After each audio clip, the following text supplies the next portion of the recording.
Ce conseil de golf est une présentation de Callaway. Aujourd'hui, je vous parle d'un élément très important qu'on voit tous les meilleurs golfeurs et golfeuses au monde ont cette position-là au sommet de l'élan. Alors, qu'est-ce qu'on voit beaucoup à la télévision? C'est comment le poignet ici est plat. OK? On voit même beaucoup cette année travailler plus avec la position de cette façon ici. Qu'est-ce qu'on voit chez les amateurs?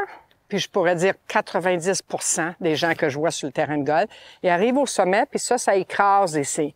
Ça affecte la face du bâton et c'est vraiment, on perd beaucoup de puissance et ça change la direction aussi que vous allez frapper. Alors aujourd'hui, je vais vous donner des exercices pour débutants, intermédiaires et avancés pour vraiment corriger la position de vos mains au sommet de l'élan. Alors on va commencer avec les exercices pour les débutants. Vous allez comprendre qu'il y a 3 erreurs qu'on fait qui causent la mauvaise position au sommet de l'élan. Le premier, c'est si le bâton est dans la paume au lieu d'être dans les doigts. On veut l'avoir dans les doigts. C'est dans la paume et je monte au sommet de l'élan. C'est naturel que je vais avoir cette position ici qui est pas bonne. La deuxième erreur, c'est si en démarrant mon élan, c'est je roule en partant encore au sommet de l'élan. C'est une erreur. Mon poignet il est pas bien placé. Et une troisième erreur qu'on voit fréquemment, c'est le main arrière. Au sommet de l'élan, il reste bien droit. Il ne prend pas sa position. Alors, si vous êtes débutant, commencez au moins à faire des exercices à la maison. Le coude ici arrière légèrement plié, mais votre poignet, placez-le pour avoir un angle déjà. Et pratiquez à faire l'élan arrière, aller au sommet de l'élan, puis ressentir comment votre main doit être placée ici au sommet. Vous pouvez prendre un bâton, prenez-le sur le coude du bâton, le bâton à l'envers, le bras, on le retient ici avec la main. On arrive au sommet, puis on place la main pour que le pouce soit en dessous de la tige. Alors, de cette façon ici, juste à faire des élans à la maison, si vous mettez vos 2 mains maintenant, répétez le même mouvement et remarquez comment le poignet est très droit. Si vous êtes intermédiaire, j'aurai d'autres exercices à vous recommander, et c'est avec un téléphone. Je le place dans ma main, puis au sommet de l'élan, je veux que l'écran va plus vers le ciel. Alors, regardez bien de cette façon ici, mais sur la descente de l'élan, l'écran fait face à la caméra ici en avant. Puis c'est juste à l'impact que je relâche.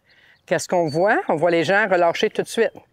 Alors, on positionne les mains en haut, on descend de cette façon ici, et ici, on relâche. Alors, à force de le répéter, vous allez commencer à ressentir le mouvement que vous devez avoir. Maintenant, pour les golfeurs avancés, on va travailler la position des poignets et on va le travailler à partir de l'amorce de l'élan. Si vous mettez une tige au sol juste au bout de vos orteils, et si vous regardez d'ici en arrière et vous partez, le but, c'est que les mains suivent la tige jaune. Et je peux aller me positionner de la bonne façon au sommet de l'élan. Quand vous voulez frapper des balles, bien important de faire l'exercice suivant. J'en ai 2. Le premier exercice, c'est je m'installe et je mets le bâton ici parallèle au sol, puis c'est bien important que mon poignet soit très plat. OK? Bâton dans les doigts. Je m'installe de même, je fais juste tourner mes épaules et je frappe. Alors regarde, quand je tourne, regarde au sommet de l'élan, comment mon poignet il est plat.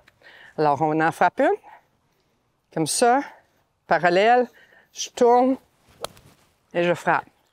J'adore cet exercice. Des fois, je voudrais jouer au golf de cette façon-là. Deuxième exercice, remarquez, je place toujours un petit tee, juste pour assurer de se donner confiance, puis trouver la façon de bien frapper la balle en faisant l'exercice. Deuxième exercice, un petit peu plus difficile. Alors, j'arme mes poignets déjà ici, avec un petit angle. Si je pars de la bonne façon, naturellement, en haut, je suis bien placé. C'est vraiment des exercices qui sont efficaces. On y va, j'arme, tourne. Vous avez entendu le son de la balle? Ça veut dire que mes mains sont bien placées en haut. Alors, travaillez avec un professionnel du PGA du Québec pour vous aider à déterminer c'est quoi votre erreur que vous faites dans l'amorce de votre élan, parce que c'est très important, si vous voulez améliorer votre golf, d'avoir une bonne position au sommet de l'élan. Alors, bonne pratique!